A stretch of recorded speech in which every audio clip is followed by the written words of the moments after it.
Welcome to part 2 of my journey from Windows to the Mac, which is sat in the corner there. And Unix. Unix is still a way off. Well, so far the journey has been eventful.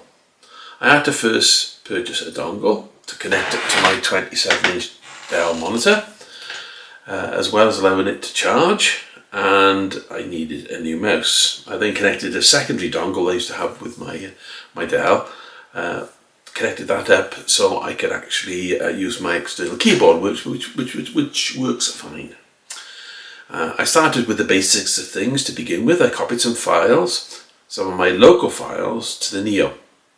Things that I like to keep local. Documents, local video files, and other such things. I did this via an external SSD connected to the secondary USB socket, and that worked no problem at all. As you can see behind me, this is all now up and running and working fine.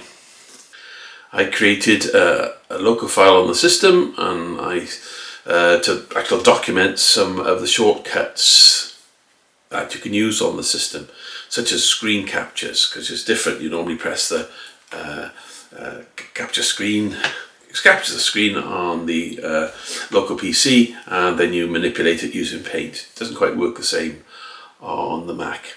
Other things such as I found that commands such as Command plus C and Command plus V, which does cut and paste.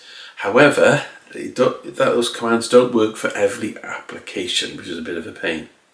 Now, the next logical thing you're thinking about, well, what about printing? Well, this led me down to a path of a day and a half of agony and problems. I used to have an old Samsung laser printer.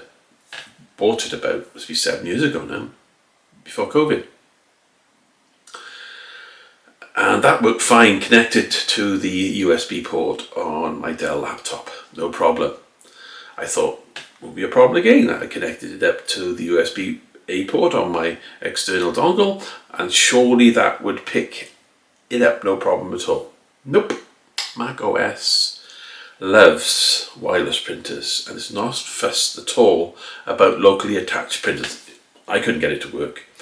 I also discovered that HP bought out Samsung printers a few years ago, so trying to find a driver, if I could find a driver to put on the system, was next to impossible. And it seems that HP no longer supports my printer. So I had to hop down to my local Currys, and I picked up a cheapo laser printer. It's wireless. It's the LaserJet M110W.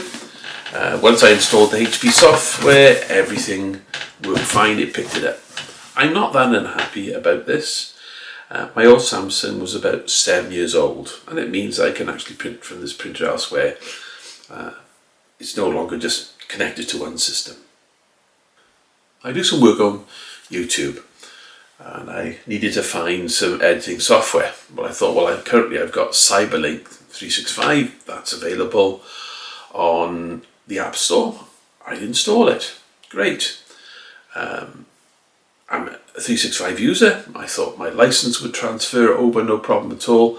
And surely the PDS, which is the project files, if you like, for Windows would just go over, and I could edit them and as normal. Well, to my amazement, I found that the Cyberlink does not support this feature. You can't use PDS files on a PC and then use them on a Mac. Why? They're just a bunch of configuration files, JSON files. What's the problem? But no, they don't support that. The other thing is you can't transfer your license file. I mean, it's just a sum of numbers. All I'd have to do is let Cyberlink know I'm now using product A instead of product B. Can I have a new license file and continue? No, not allowed to do it. You'd have to start off from scratch. My license for Cyberlink runs to September, so I'm not going to do that. So unfortunately, sorry Cyberlink, even though I've probably been a user of your software for 10 years, I'm now using DaVinci. It's free.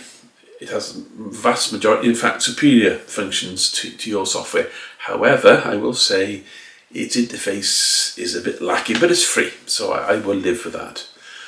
I was going to jump from Office 365 to something else, but I'm going to stick with it for the time being, to try and get over this software culture shock. So overall, it's been quite eventful, this migration, just going from the PC to the Mac. Printing compatibility being an issue. Software compatibility, because of applications that I thought would quite easily migrate over, don't. Also, I find that the Mac OS has some quirks. It feels far more primitive than Windows, and everything seems to be so small. But I can live with that. My main laptop, which I used to run Windows on, is getting used less and less. I tend to run Outlook up, let the rules all run, and then open my Outlook on the Mac, and everything's fine. So for the time being, I'm going to stick with the Mac Neo for now.